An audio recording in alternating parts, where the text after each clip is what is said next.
Shalom, shalom, shalom, shalom. Que le Seigneur nous bénisse. Ça fait quelque temps que je vous ai pas, qu'on n'a pas échangé ensemble, mais par la grâce de Dieu, tout va bien. Et le Seigneur est toujours au contrôle. Tout le monde a certainement entendu parler des démons. Nous luttons contre les démons tous les jours que Dieu fait. La Bible déclare que le monde est sous l'emprise du mal et du malin. Voilà pourquoi aujourd'hui il est important de demeurer dans la prière et puis dans l'invocation afin d'avoir la victoire sur les forces du mal et attirer les grâces, les faveurs de Dieu dans notre vie. L'invocation d'Israël nous permet de pouvoir rester dans la présence continue de Dieu et d'être protégé contre les forces du mal. Comme je l'ai dit en entrée, plusieurs personnes ont déjà entendu parler des démons, mais très peu de personnes connaissent ce que c'est que des archidémons. Les archidémons sont des esprits terribles, des esprits puissants, des esprits qui mettent en déroute la plupart des personnes. Et lorsque quelqu'un a un problème qui dure depuis longtemps, après avoir tout essayé, si rien ne va, c'est que tu as certainement affaire à un archidémon. Donc je vais vous expliquer un peu ce que c'est qu'un archidémon, ce que c'est que ces démons terribles qui sont des archidémons, des démons supérieurs, des démons suprêmes, des démons qui, lorsqu'ils passent, tout trépassent, c'est de ces démons-là dont je vais vous parler aujourd'hui. Parce que si nous prions, c'est pour lutter contre les forces du mal.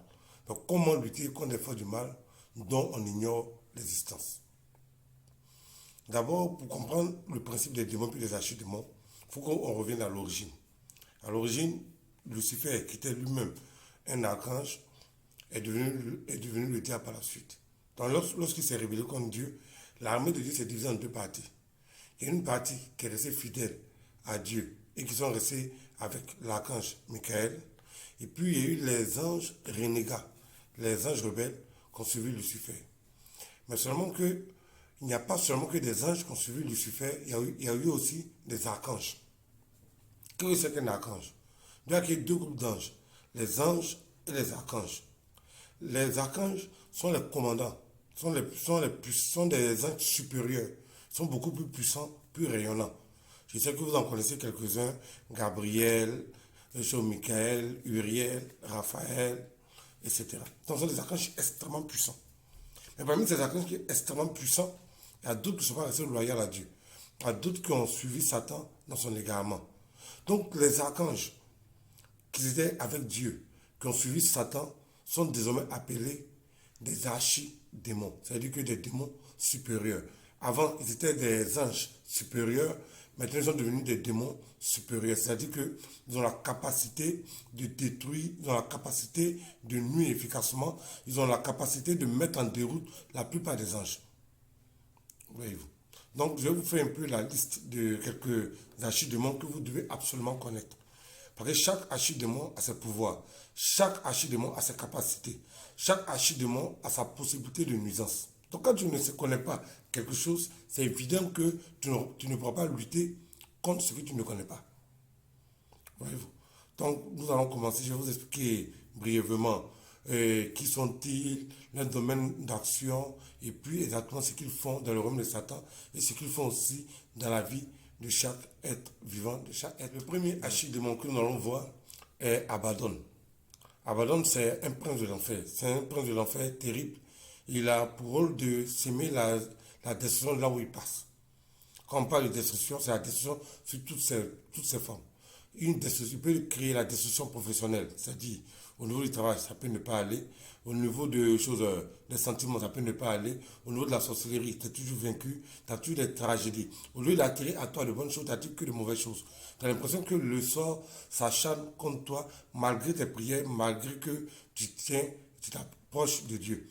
Donc, Abaddon, son rôle est la destruction totale de la vie d'un individu.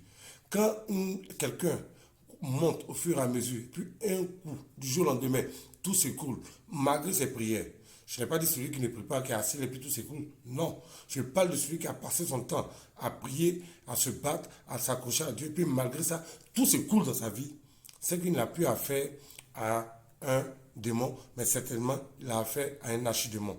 En l'occurrence, Abaddon, qui est le maître de la destruction, c'est celui qui détruit tout ce que Dieu bâtit. Voilà pourquoi des gens qui ne verront jamais de prophétie se réaliser dans leur vie, parce qu'ils sont sous l'influence de Abaddon, le chef, le maître, le chef de la destruction. C'est un des princes de l'enfer, c'est un archidémon. Certainement, ceux qui m'écoutent, à d'autres qui vont dire, mais la Bible déclare que quiconque invoquera le nom du Seigneur sera sauvé. Ou bien, il pourra me dire, par exemple, que l'ange éternel campe autour de ceux qui le craignent et les délivre du danger. Oui, toi-même tu viens de dire, l'ange de l'éternel campe autour de ceux qui les craignent et les délivre du danger. C'est facile pour un ange de vaincre un démon, parce qu'ils ont des forces sensiblement égales. Mais un archidémon, comprenez bien, un archidémon était avant un archange. C'est-à-dire qu'avant même qu'il ne devienne archidémon, il était beaucoup plus puissant qu'un ange ordinaire. Il a changé de camp, mais n'a pas perdu de sa force. Donc un ange ne peut pas vaincre un archidémon, ne rêvons pas. C'est ce qu'on appelle les princes démoniaques. Un ange ne peut pas détruire un prince démoniaque. Les seules personnes, les seules entités qui peuvent se battre contre un archidémon, ce sont seulement d'autres archanges. Il existe plusieurs types d'archanges. Beaucoup ne connaissent pas les invocations des archanges. Mais avec le temps, avec l'aide du Seigneur, je vais vous apprendre l'invocation des archanges. Donc, pour qu'on puisse vaincre un archidémon, il va falloir que ce soit un archange. Parmi les archanges, comme je l'ai dit tout à l'heure, il y a l'archange Michael, l'archange Gabriel, Uriel, Raphaël, etc. Ils sont plusieurs. Donc il y a beaucoup d'archanges, je ne vais pas citer tous les noms ici, parce que ce n'est pas ça l'objectif. Je ferai une vidéo spécialement pour les archanges. Voyez-vous. Donc, abandonne, détruit tout ce qui passe sous la main. Donc, lorsque un démon échoue à détruire la vie de quelqu'un, automatiquement, abandonne, qui est un démon de destruction, se met en mouvement pour prendre le relais dans la destruction, dans la vie de certains individus. Voilà pourquoi beaucoup de pasteurs sont régulièrement tués, beaucoup de personnes qui craignent Dieu, qui aiment le Seigneur, sont régulièrement tués parce qu'ils n'ont pas les ressources nécessaires pour vaincre un archidémon. Ils ont l'habitude de se battre, d'affronter les démons, mais un archidémon, ça c'est la compétition supérieure. Voyez-vous. Les archidémons en général travaillent un peu avec les sectes telles que la Rose-Croix, la franc-maçonnerie, la Golden Dawn, etc. Ils savent comment appeler les archidémons. Donc il ne faut pas confondre un archidémon avec ton petit démon du quartier. Ne confonds pas un archidémon avec ton petit démon de famille. Les archidémons, c'est la jet set des démons. C'est-à-dire que les démons les plus puissants, les plus efficaces et les plus destructeurs. On va parler aussi du deuxième archidémon. Il s'appelle Aladam ou Païdon. Il est plus connu sous le nom de Païdon. C'est un démon terrible qui est spécialisé dans la destruction totale d'un individu par la maladie.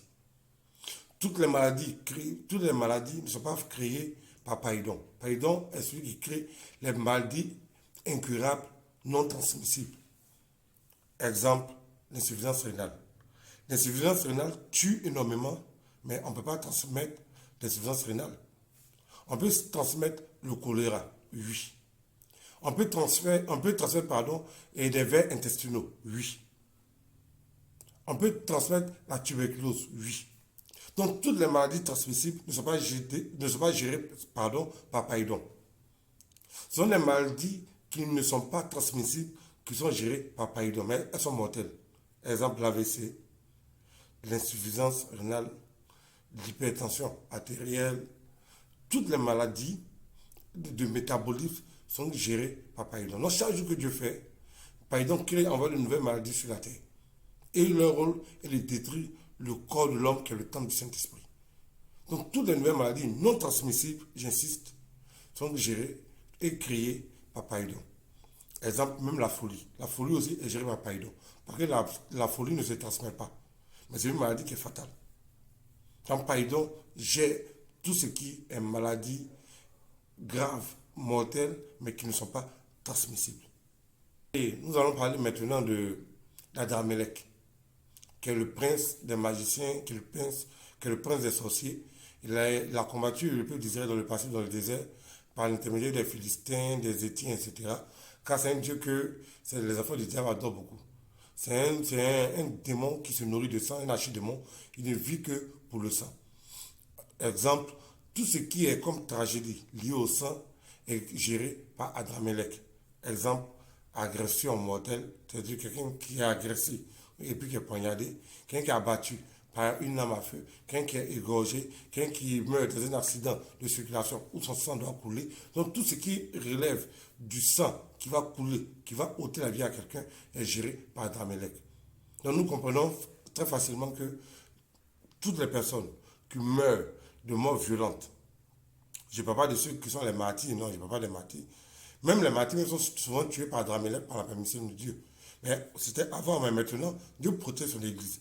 Donc lorsque Adramelech arrive à tuer quelqu'un, c'est que la personne n'est pas protégée par Dieu ou bien n'est pas suffisamment protégée par Dieu parce qu'il ignore réellement quelles sont les invocations d'Israël. Donc Adramelech a été vaincu par le peuple d'Israël il y a longtemps, dans le désert, lorsque le peuple d'Israël rentrait en terre promise. Ils ont rencontré des peuples qui adoraient Adramelech, mais ils les ont vaincus sous l'égide de Josué, qui était le successeur de Moïse. Donc retenez ceci. Si tu fais régulièrement des accidents, ou bien tu te blesses régulièrement, si tu vois des gens qui sont poignardés, tués, écrasés par des véhicules, qui vivent des tragédies où le sang doit couler, sachez automatiquement que cette tragédie est créée par Adramelech, le prince du sang. L'archidémon qui gère le sang. Nous allons parler maintenant du dernier archidémon que nous allons voir dans cette vidéo. Ils sont nombreux. Ils sont nombreux, très nombreux. Donc on va parler du dernier, c'est le quatrième archidémon. On va parler d'Asmodée. Asmodée, c'est un archidémon de perversion sexuelle. C'est-à-dire que tout ce que Dieu fait, il arrive à le transformer. Et Asmodée est beaucoup installé dans nos églises. La preuve, vous allez voir des pseudo-chrétiens qui seront habillés, pour les hommes, qui seront habillés dans des vestes plaquées près du corps d'une certaine manière, de manière vulgaire, et pensant plaire à Dieu, mais en réalité, ils ne plaisent qu'à Asmodée. On va voir dans nos églises des danses mondaines. D'ailleurs, même dans la Bible, il n'a jamais vu quelqu'un danser dans une église ou dans une synagogue. Mais vous allez voir que dans des églises, on paie vraiment du matériel pour aller chanter, pour aller danser. Toutes ces choses-là sont inspirées par Asmodée qui pervertit tout ce que, évidemment, Dieu fait. Asmodée est à la base des rêves, des faux rêves qui donnent des mariages, des unions, des couples, etc. Donc Asmodée est un esprit de perversion sexuelle en général. Il pervertit tout ce qui est sain et puis il permet que les gens soient attirés par une sexualité débridée en prenant pour base la parole de Dieu. C'est-à-dire qu'ils prennent la parole de Dieu pour justifier leur spiritualité débridée. Donc, voici un exemple de quatre archidémons assez dangereux, assez redoutables, qui détruisent énormément la vie des gens. Des démons qui agissent de concert avec Satan, qui travaillent avec des loges et qui détruisent la vie de tout ce qui appartient réellement à Dieu. Quand tu as un problème qui persiste, si tu as un problème qui dure, un problème qui n'a pas de fin depuis des années, pose-toi la question, est-ce que tu as affaire réellement à un démon ou bien tu as affaire à un archidémon? Un démon, c'est facile, bon, c'est pas facile de chasser, de détruire un démon, mais on peut tous chasser les démons, mais les archidémons sont encore beaucoup plus puissants. Si l'archange Saint-Michel n'a pas pu se débarrasser des archidémons, ce n'est pas toi qui vas pouvoir te débarrasser des archidémons. Mais ce que nous pouvons faire, c'est être à l'abri des archidémons en étant protégés contre les forces du mal par les armées divines du Dieu d'Israël. Les amis divines du Dieu d'Israël sont les amis que Dieu donne à ses enfants, qui les empêchent d'être envoûtés, qui les empêchent d'être sous l'influence des archidémons. Donc ces amis divins sont obtenus seulement par les véritables enfants de Dieu qui pratiquent les invocations d'Israël. La Bible dit, quiconque invoquera le nom du Seigneur sera sauvé. Donc les invocations nous permettent de résister véritablement aux archidémons. La prière peut faire que tu peux te débrouiller un peu face aux démons. Mais contre les archidémons, tu n'as aucune chance. Voilà pourquoi beaucoup de personnes sont mortes chez moi ici à Abidjan. Beaucoup de personnes sont mortes en Côte d'Ivoire parce que elles ont cru, elles se sont imaginées pouvoir affronter des archidémons. Dans le jeûne, dans la prière, dans les prières à deux, éternel mon Dieu, mon roi, le feu, le feu, le feu. En fin de compte, ils ont rendu l'âme, ces personnes-là. Donc les invocations d'Israël sont la seule assurance, la seule protection véritable contre les forces du mal. Les invocations d'Israël nous permettent de résister efficacement contre les archidémons. Les invocations d'Israël nous permettent d'avoir les armées divines qui nous permettent de faire face aux archidémons. Donc, que le Seigneur nous bénisse. D'ici peu de temps, nous allons commencer la formation sur les psaumes et comment utiliser les psaumes. Quels sont les secrets des psaumes, quels sont les pouvoirs rattachés à chaque psaume et comment libérer le pouvoir des psaumes dans la prière, dans l'invocation. C'est une formation qui sera pratique. Je vais la dispenser moi-même. Donc, je rappelle à tous ceux qui sont intéressés, tous ceux qui veulent apprendre à connaître les invocations d'Israël, tous ceux qui veulent apprendre à invoquer Dieu par les psaumes et par autre chose, je vous ai prié de vous inscrire pour la formation. Ne vous laissez plus abuser par n'importe quelle personne qui prétend appartenir à Dieu. Deviens toi-même ton propre pasteur, deviens toi-même ton propre prêtre, deviens toi-même ton propre guide spirituel. Car si tu sais libérer le pouvoir de Dieu, alors tu seras à l'abri. Tu ne compteras plus sur quelqu'un, tu compteras que sur ton invocation. Que Dieu nous bénisse. Shalom.